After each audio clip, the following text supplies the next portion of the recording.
Hi everyone, this is Simple Dad here. In this video, I'll show you how to reduce transparency on iOS 26. So if you've installed iOS 26 beta on your iPhone and you want to reduce the transparency, then let me show you how to do this. So here we'll first go ahead and open up settings. Now here we'll go ahead and scroll down and find accessibility. Then we'll go ahead and scroll down and find display and text size.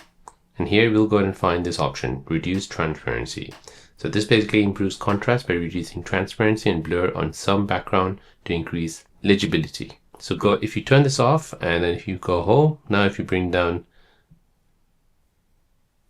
the control panel, you'll see that it's transparent.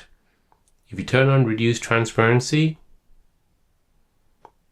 you'll see that it basically removes the transparency. So it basically doesn't show you the background. So there you go guys, that is how to reduce transparency on iOS 26. If you're new on the channel and you want to find out more about your iPhone, your Android phone or any other social media apps, then don't forget to subscribe to this channel to become a part of the Simple Dad community. Hit the like button if you find this video useful.